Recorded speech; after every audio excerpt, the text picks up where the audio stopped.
don't want what we know out there. How a person can go from really almost nothing to becoming a millionaire by owning rental properties. He would always buy these flip houses, and I just remember thinking, this guy is crazy.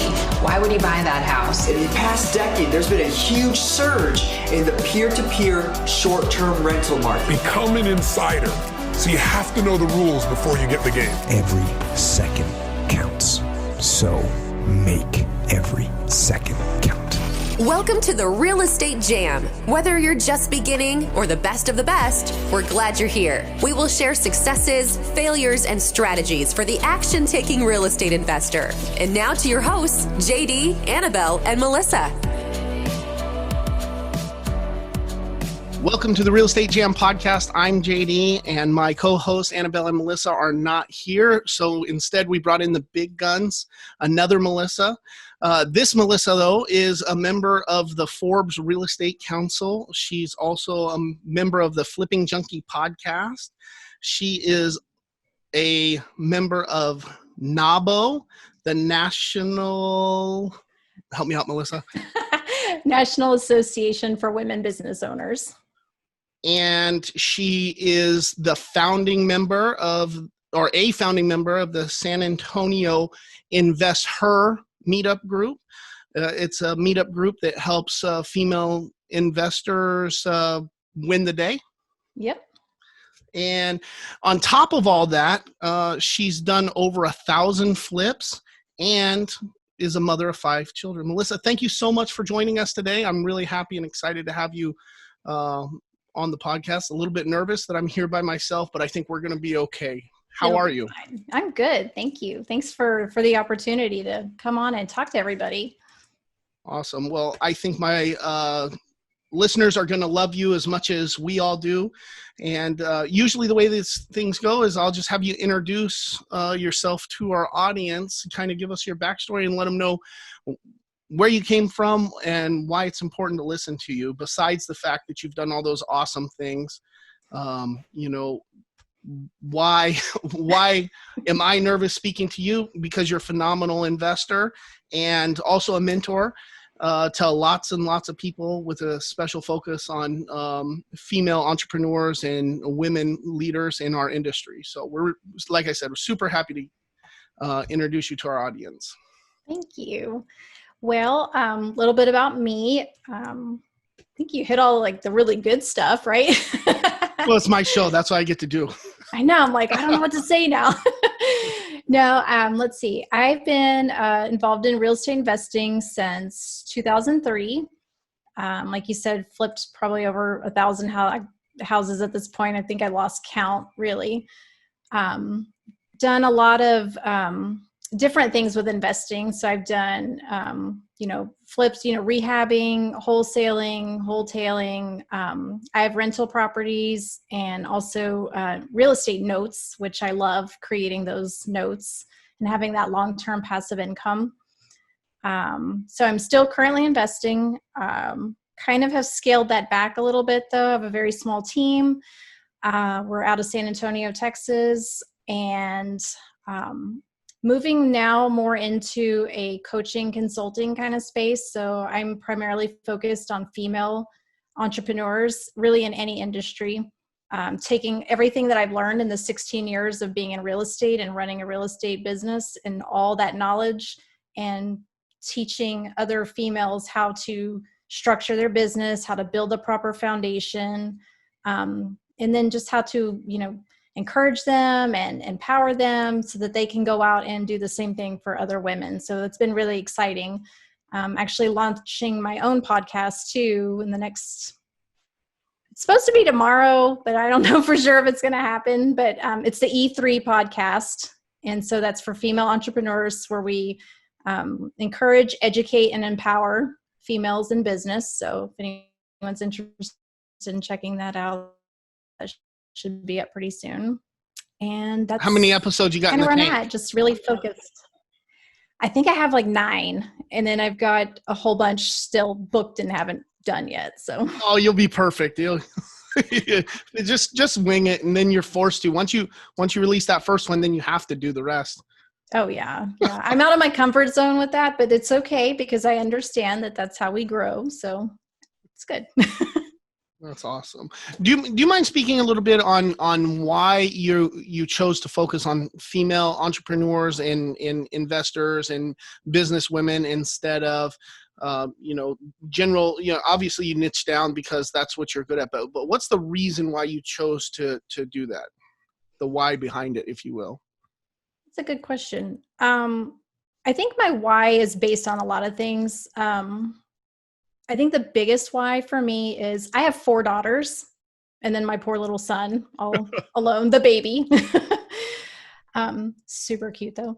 But my girls, I'm so close to them and I've always really wanted to raise them as independent, strong women. And I wanted to kind of pass that feeling. I talk to all these other women and what I keep hearing over and over again is just like this lack of confidence in what they're doing and this kind of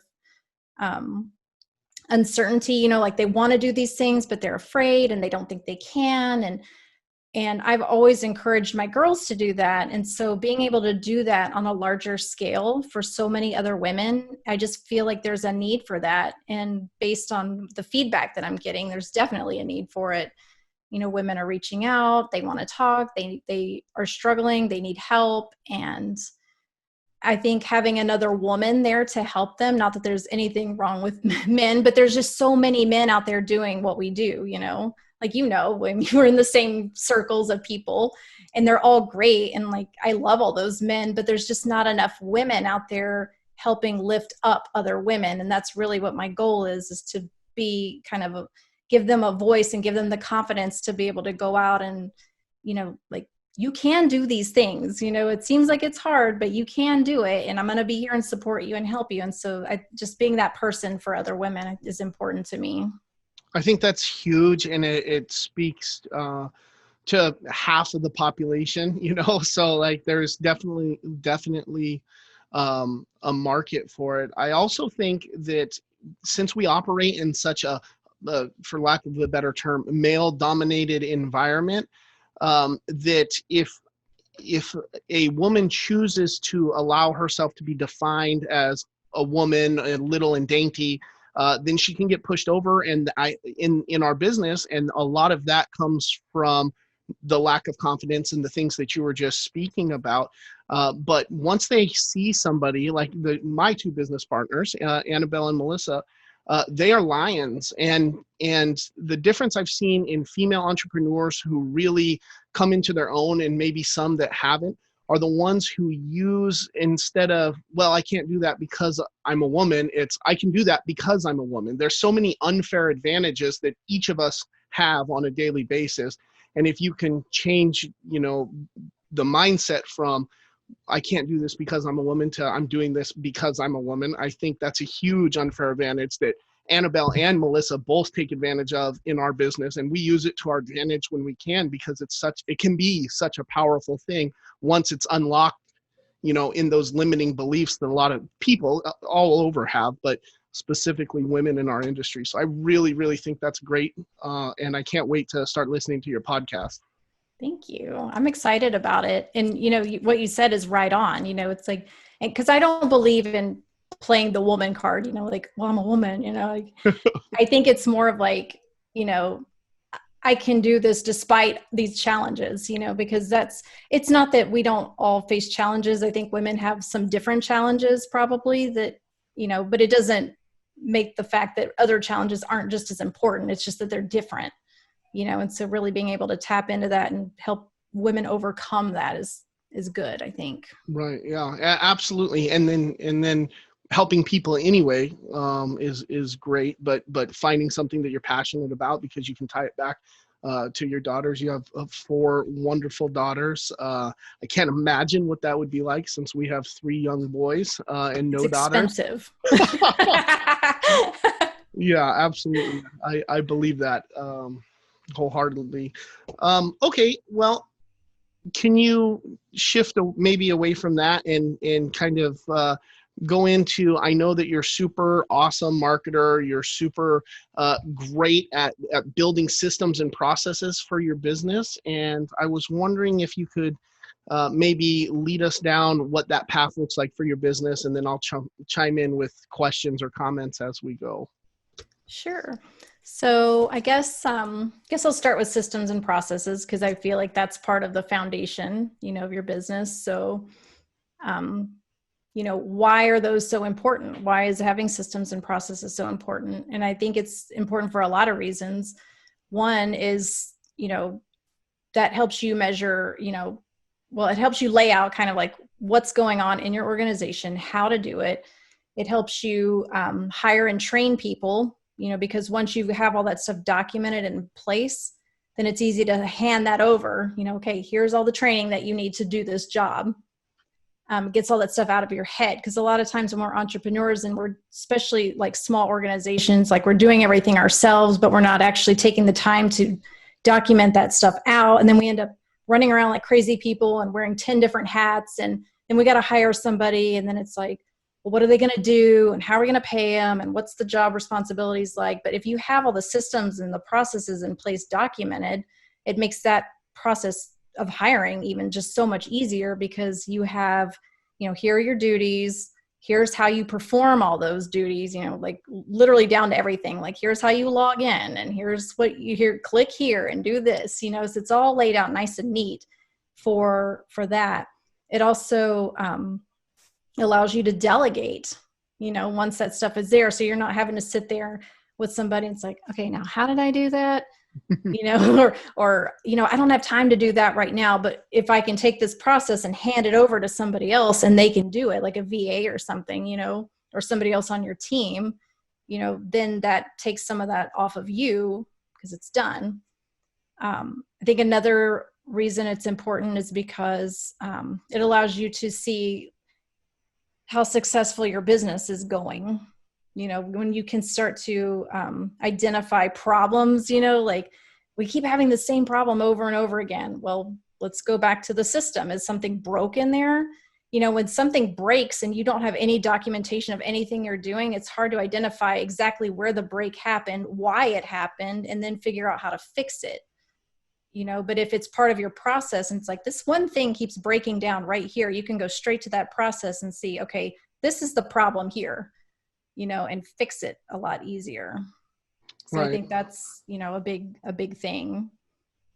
So I think just having all that stuff in place is just so important. And it takes a while to put all of it together, but totally worth it when it's done, because once those systems and processes are in place, then you have the ability to step away also. And so just for example, the other day I posted this random silly picture of my mimosa, and it was Wednesday. And yes, I had a mimosa on a Wednesday. No, it's judging you. No, please don't judge. But yeah.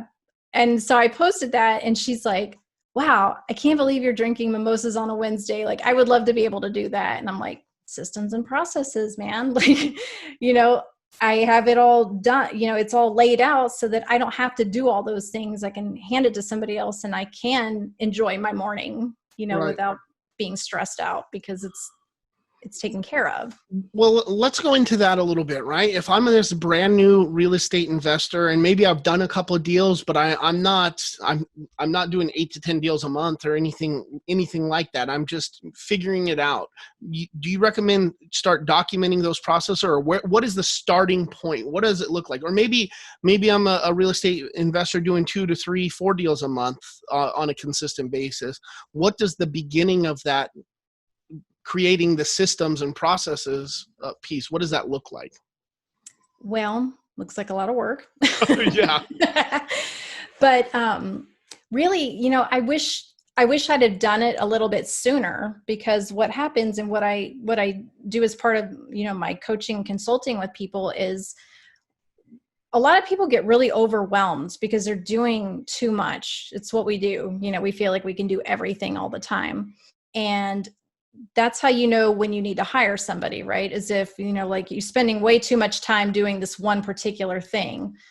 Well, if you don't have a system and a process in place for what you're doing, it's going to take you twice as long to hire somebody, because if you're trying to train them, you have no like frame of references. If it's all up in here, you know, you could forget something, you know, it makes it a lot smoother. So I think the sooner you can start documenting things, even if you don't think it's important, because once it's there and you do, because eventually, you know, even if you don't hire like a big team, like I've never had a big team, I've never wanted a big team, but I know that everything in our business is documented and I can hand that off to a VA or somebody else that's already on the team. Or if I need to hire somebody, I can like take all those processes for that particular role and hand that off to them. And so I think, you know, even if you're doing it now by yourself, or you've only done a couple of deals and you don't think it's that important, it actually is really important, because then you'll start to see, like I said before, like inconsistencies or problems, you know, with a process, you know, things take too long. Well, can you fix that? It also gives the opportunity for whoever you hire and bring into that position to make it better. That's one of the things that, you know, when I'm hiring somebody, that's one of the things that I always talk to them about. It's like, we have everything documented, but as you work through this process, if you see a better way to do something, like, let's talk about it. You know, maybe there's some software out there that's going to eliminate 5 of these steps of this process that I don't know about, you know? So when you have all that in place, then you can start to, you know, whittle that down and like tighten it up really nicely and make everything just really, really efficient. Right. One of the things that I like to tell people is, whether you think you have a process for this or not, you do. Mm-hmm. It's just about getting it out of your master mind and onto the paper. And that's really the hardest part, but it's only hard.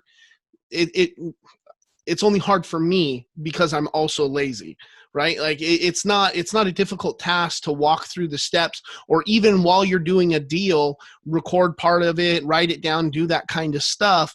Or, I mean, if you're super lazy, you could record it on a Zoom and then send it to somebody to transcribe for you. There's a whole bunch of different ways to get past that part, but the process is always there. But coming up with a way to make it make sense to anybody else, I think is the difficult part of that task. Right. And just being able to, you know, automate things, you know, easy. And like you said, if you bring somebody in there, maybe you don't have it all out of your head, but you talk them through it, have them do it, you know, maybe that's part of their job or something, you know. Yeah. There's just so many tools and stuff out there. You can use Loom, you know, screen capture what you're doing and share that with people. And, you know, VAs like just physically like recording something, like take a recorder, voice recorder, whatever, and just talk through what you're doing and have somebody else put all that training stuff together.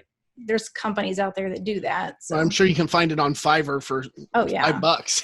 Yeah. Fiverr, Upwork, anything like that. Right. Absolutely. Okay. So now we've started to build some systems and processes, and we've started to optimize those that we have. What are we using those to accomplish? What are we doing that for? You know, if we're marketing, what does your marketing system look like, or your marketing process? Ooh, there's a lot of them. Well, give me your favorite and help me break down something that would help maybe somebody who is just starting to put some serious money into direct mail or pay-per-click. Which one do you want to tackle first? I mean, I'll go even more general than that, I think. Okay. My favorite thing is just the overall marketing tracking. Okay. So in literally all I use is a friggin' like Excel spreadsheet thing or the Google Sheets or whatever it is. Yeah, that's what I use. It's very basic, but it's been, I can't even tell you like how effective this has been in the business. And I've been doing it for a few years now. And so it's been great. So what I do is I track all my marketing, which you need to do. And I preach this all the time. If you're not tracking, well, if you're not tracking, you're going to now. Yeah. It's a new thing. It's not tracking, it's tracking. And if you want to find out more about it, you have to subscribe to the E3 podcast. Exactly. That's where you learn about tracking.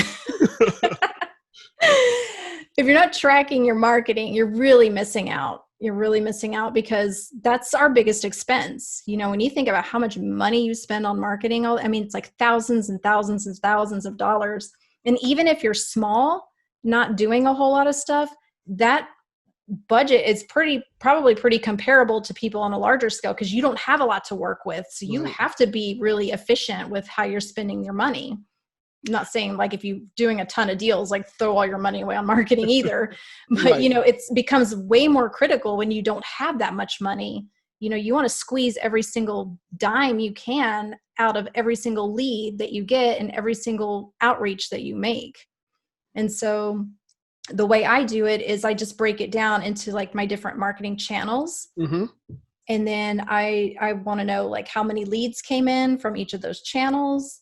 I want to know how many of those leads were viable leads, because, you know, you get leads and they're just, you know, they're poo. And then you get leads that are like actual real leads, like something that you're going to set an appointment for. And then from that, I want to know how many of those became actual appointments, and then how many of those appointments turned into contracts, and how many of those contracts turned into closed deals. Right. And it tells you a lot as you go through. You start kind of whittling all that stuff down, right? So then once you know all that, then you start tying dollars to it. So on that sheet also, then, you know, I want to know how much did I spend per marketing channel? What was that return like? What was the average profit, you know, on that channel? What was the cost per lead? What was the cost per deal? What was the fallout rate? Because that's important to know, just because like if you're spending a ton of money and like, yeah, I'm getting a ton of leads from this, but they're all falling out, like that's something to be questioned, you know? Right. Yeah, absolutely. But when you have that big picture of what you're doing, that's where you start making really smart decisions for your business. That's where you can really look at that and say, okay, well, I spent X amount of dollars on this. I got no deals, no leads, no nothing. I have this other channel here. You know, I got a lot of leads, but a lot of them fell out. So there could be a few different things going on there. It could be your message. It could be, you know, how many times did you reach out to them? Could be an issue with your acquisitions person too, not converting, you know, or your lead manager not setting enough appointments, you know, not taking the time to build rapport. So you can start to see like all these other things at play there. And then you can make decisions based on that. You know, it's like, okay, well, you're not converting that well. Like you went on all these appointments. These were all really good leads. You went on these appointments. How come we didn't get any contracts? You know, none of these turned into contracts, or none of these turned into closed deals.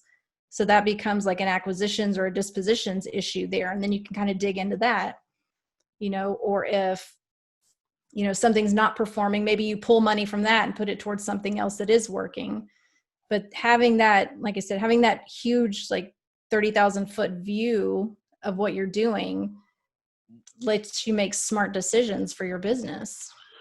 Right. I always say that real estate, I really believe that it's a pretty simple business, right? Buy low, sell high, you know, try to figure out what kind of return you want. But there's so many moving pieces. And I think the most important reason why we track that is if you're not tracking that, you can misidentify where the problem's coming from. Mm-hmm. Because if the problem really is your acquisitions manager, you're not able to identify that that's what it is if you don't know how many appointments you set them up on, and if you don't know where those leads came from. You know, are those all driving for dollar leads that fell out, or did that come off the probate list? If you're not tracking where those type of things are coming from, you can't pinpoint it down. I think I wish that I would have understood how important that was when we first started just blasting thousands of dollars in mailers out.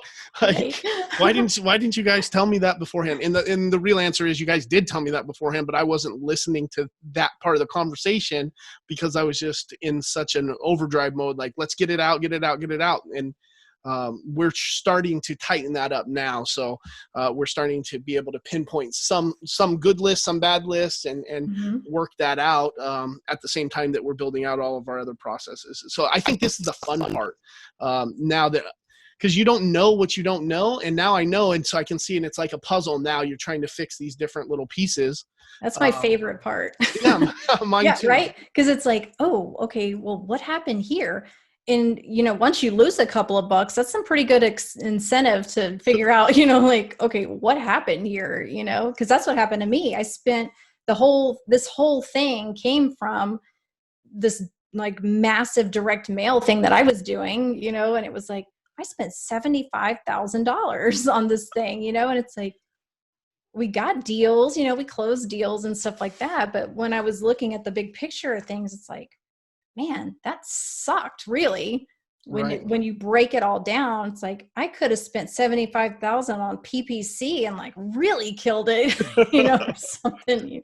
So you just don't know. But the other cool thing, and this is something that I always say, and it's important to remember too, is that you don't know where to go unless you know where you've been. And so once you figure out kind of like, and this is why the marketing is great in tracking it over time, because a couple of things happen here. One is marketing channels, they don't perform the same over time. Things change. Like we used to do yellow page ads. We used to do billboards, like all those things. Like that stuff doesn't work now. It's not a viable marketing campaign for us anymore. I mean, I know people still do those things, but like it didn't make sense. Yeah, but I wouldn't have known that not taking that dive into it. But then also being able to track over time how things are performing and to be able to figure out, okay, well, I know that we generated this number of leads in this period of time. And we created this much, we generated this much profit, and we were at this kind of gross profit margin. So I know that if I want to increase that gross profit margin, I can plug those numbers in and reverse engineer it. So I know, okay, I had 720 leads and I made this much money. So if I want to double that, I know that I need to do 40. Yeah. Like, but that's how you figure that out. It's like, okay, well, based on, performance over the last 6, 8, 9 months, or however long you want to go back and look at it, then you can figure out how to move forward, because like, okay, my guy's converting at this rate. And if we're going on, if we get this many leads, it's probably going to turn into about this many appointments. He's converting at this percentage. So then how many deals you need to do to increase your revenue. Yeah. Have you noticed in tracking all this data, how many years have you actually been tracking? 3 years now. So have you seen a cycle yet with which marketing channels are working better, where, direct mail is the best marketing channel. And then once everybody's in direct mail because it's working really good, people fall into cold calling. And then from cold calling, they go to ringless voicemail and text. Can you see that cycle in your numbers if you graphed it out? I think that's awesome too, because now once you start seeing those big numbers, you can say, okay, well, this is starting to see a diminishing return. Text messages is starting to see a diminishing return. So I know that when that happens, the last 2 years in a row, that direct mail is picked back up. So you can kind of get the jump on those other marketing channels or what have you. I think that's super cool to me. I don't know if I have the patience to wait it out, but once we get that data, I can't wait to look at those kind of things. That's kind of like the nerd in me, I think. I know. I think it's the nerd in me too. I always say that. I'm like, I feel like a big nerd because I'll nerd out on that stuff. And it's funny because I'm not a super details person, but when it comes to that stuff, I can get there, so I definitely I love once I'm in it, and I do all of it myself too, because I want to know, I want to be the person that's really looking at this stuff, because those are big decisions. So. Yeah. I've always been told, don't hire somebody to think for you. Yeah. So use that information, but you're not going out or I guess maybe you are. I don't know. So a lot of the people that I know in our industry are operating off of the traction type of thinking. Have you read Traction and have your level 10 meetings and all that good stuff? Is that kind of where your reason for having those KPIs came from, or was it something separate? No, it was I think I did this stuff before I read Traction. No, it was after. I think it was after I read Traction, but it had nothing to do with that. Traction was a really hard read for me. I understand it. I get the concepts and everything. Yeah. I get all that, but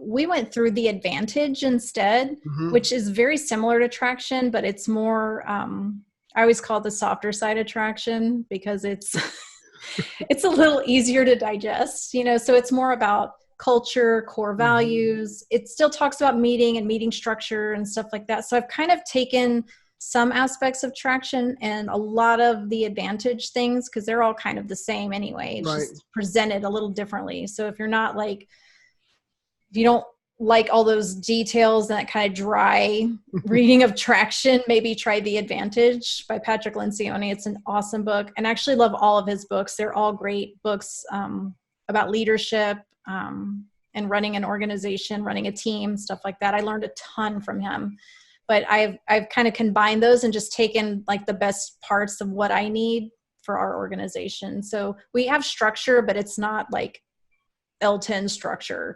Yeah, it's not like cut and dry. Yeah.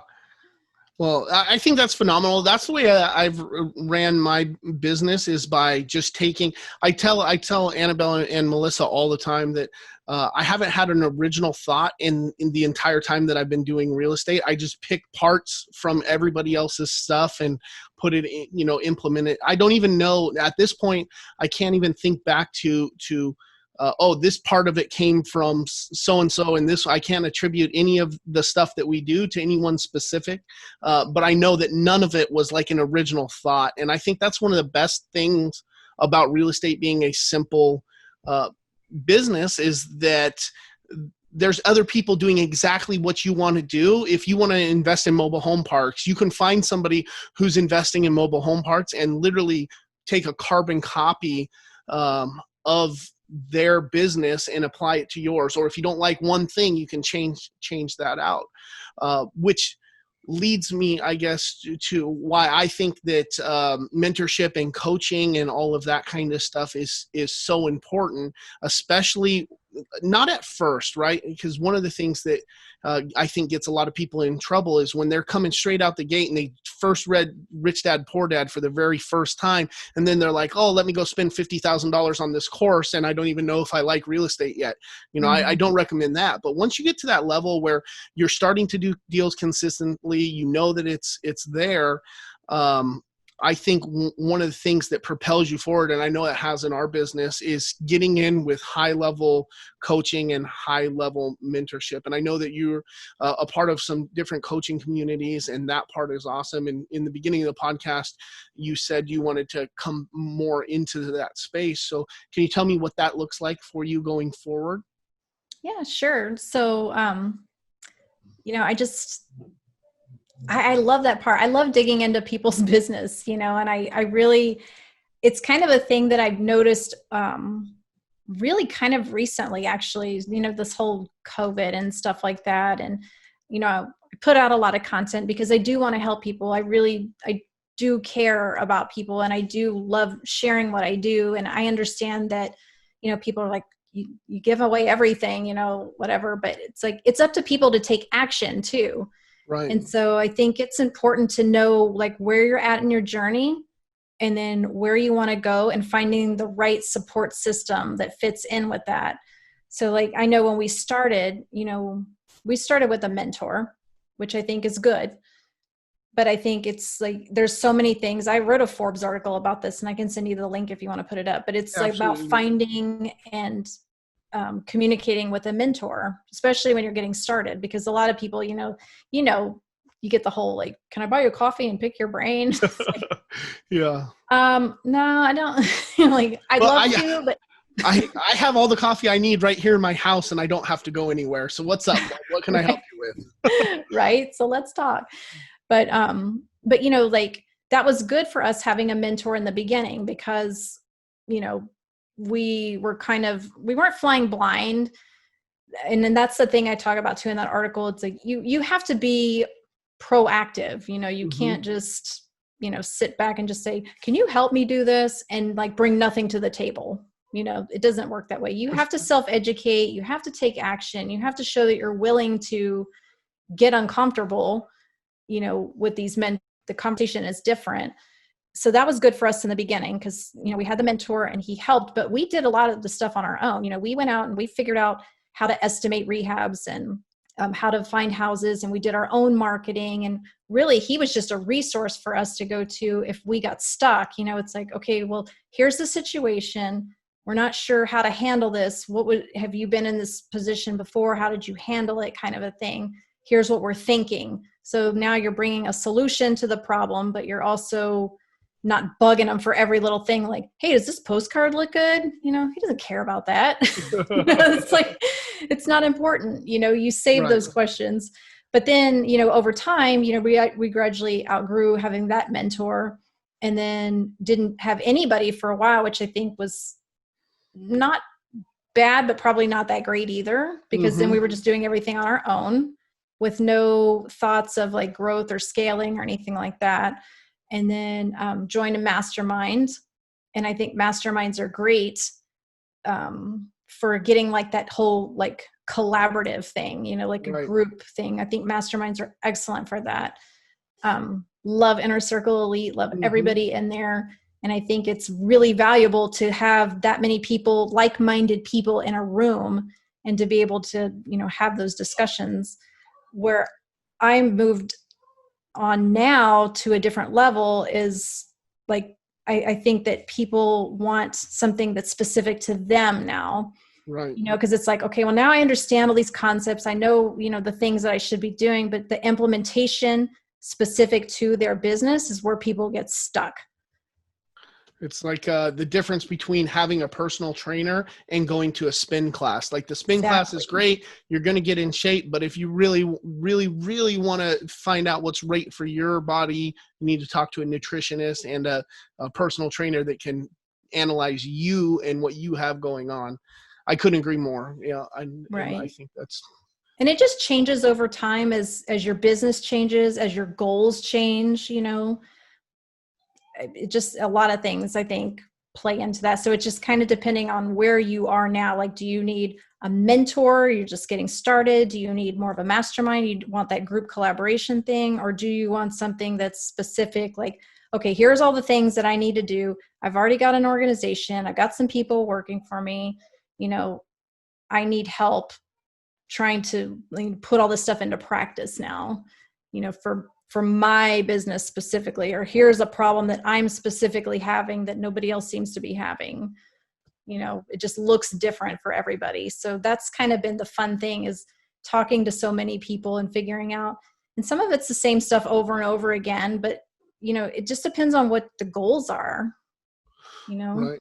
So, and I guess what's awesome about it for you is, one, you've been there and done that with a lot of that stuff.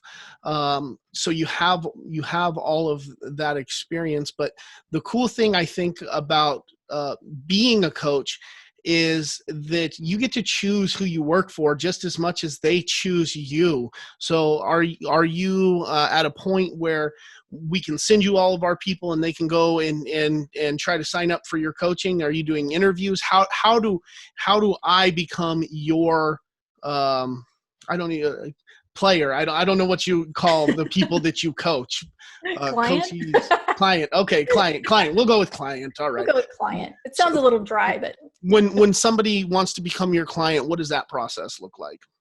So I have a website. It's themelissajohnson.com. And I just have a little form there that just, asks a little bit about, what's your business? What are your goals? Have you had coaching before? What are you looking to get out of this? That kind of thing. And then what I'm really doing is building like things that are specific, because everybody has different needs. So some people just need strategy, so that's something that, I've got a client that I'm working on strategy with. And then there's other people that need more of the long-term stuff, over time. So it's really just identifying what the need is, and then, tailoring something to fit what they need and what can they afford. So that's kind of where I'm at with everything, but it's been working really well. Awesome. Well, I'm super excited to hear more about that. I feel like we have so much more. You've done so many great things, been on so many other podcasts. You've had a big influence in the inner circle elite community, and there's so many things I want to go down, but I also want to be respectful of your time. So I'm sure that some of the people that are listening to this want to hear more about you and stuff. So you said themelissajohnson.com. Is there anywhere else they can find you, reach out, or learn more about you? Sure. I am on everything, I think now. LinkedIn. You got a TikTok? I don't TikTok. Marco hasn't talked you into getting a TikTok yet? No, I've been forbidden by my child for TikTok. That's probably a good idea. I know. I'm like, hey, Sophie, I was thinking about getting a TikTok. And she's like, no, Mom. She's 12, so she's like, So no TikTok for me, but LinkedIn, Facebook, I spend a lot of time there. So I do have my personal and my business page.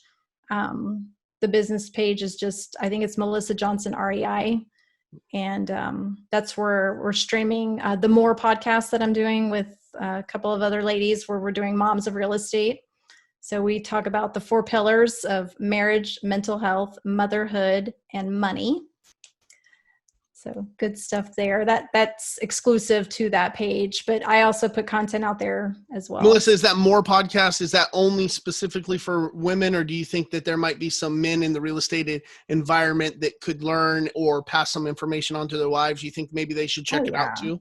Oh yeah, for sure. If you're a man listening and you have a spouse or significant other or partner that might get some benefit out of that, that wants to have some girl talk, kind of like The View, but cooler. I love it. Yeah, it's fun. It's fun. We've had a really good response from it. So I'm excited about that. I'm excited about launching my podcast also. So that'll be out, and those episodes will be eventually on iTunes, Stitcher, and it'll be on the website, my website also. So let's say that you didn't release it tomorrow, and it doesn't matter when we can say when tomorrow is. This might not come out for 2 months. I don't know when it's coming out, but what's the date that, no kidding, you're going to have a place for these people to go and find this podcast? Do you have any idea? Let's say August 1st. No later than August 1st. All right. I'm going to tell my guy. Yep. You have a deadline now. Yeah, that's awesome. Well, Melissa, before I let you go, do you have anything else you want to share with anybody, or anything else for the class? I would just, I know we talked about some resources, things that I like that have been helpful for me in my business. If you don't mind, I could share those. Yes, I would love that. Okay. So things I love right now, I made a short list, but I'm really loving PropStream a lot. And especially with the new release of the Drive for Dollars component of that is just freaking the mobile app. Yeah. Yes. Awesome. I can't say enough good things about PropStream. I get nothing from that, but I really, really like that software a lot. We've been using it quite a bit. Because you can stack your lists in there. You can skip trace through there. You can send mail through there. You can track your Drive for Dollar. It's awesome. Right. We had Paul on the podcast a little while ago, and he's hey, we can set you up for an affiliate link. I'm like, no, we just love it. Yeah, I really just love it. I would promote it for any reason because it's just that good. Yep. And the other thing is a book I recently read that was really transformational for me. Everything is figure outable. And I don't know how I've never heard of this woman or seen her before. And I don't remember, her name is Maria Forleo. Forleo. Sorry, I had to look at my bookshelf. But that book, I think it's fine for men, but especially for women, is freaking amazing. Really amazing. And it takes a lot of concepts that we already know for personal development and things like that. But it really came to me at a time that I needed to hear that everything was figure outable, because it gets overwhelming sometimes, with all the COVID and the homeschooling and trying to run a business and trying to start another business and, all those things. It was just a lot. And that book really helped me through that. So yeah, when you start listing off all of these different things and then you put the everything is figure outable. That's kind of, it fits perfect sense. No wonder that it resonated so well with you, because it sounds like you have a lot going on. Yeah. I do, and it really helped. So hopefully that helps other people. That's it. Those two things, two of my favorite things right now. Awesome. Well, we really appreciate you having you on, and you being able to share some of this awesome knowledge with us. I really hope that we can have you on again in the future when I have my counterparts on, because I'm sure that you guys would be able to have an amazing conversation that other people would like to listen to. Sure. So thank you very much, Melissa. And we'll link to a lot of this stuff in the show notes. We really appreciate your time. Thank you. Thanks for having me on. That was fun. All right. Thank you for listening to the Real Estate Jam. Thank you. Thank you. Thank you, thank you, thank you for all you do. We hope you enjoyed today's episode. For more information and updates, check out our website, shorefrontrestorations.com, or find us on Instagram, Facebook, and LinkedIn at Shorefront Restorations. If you have any questions, feel free to drop us an email at info@shorefrontrestorations.com. See you next episode.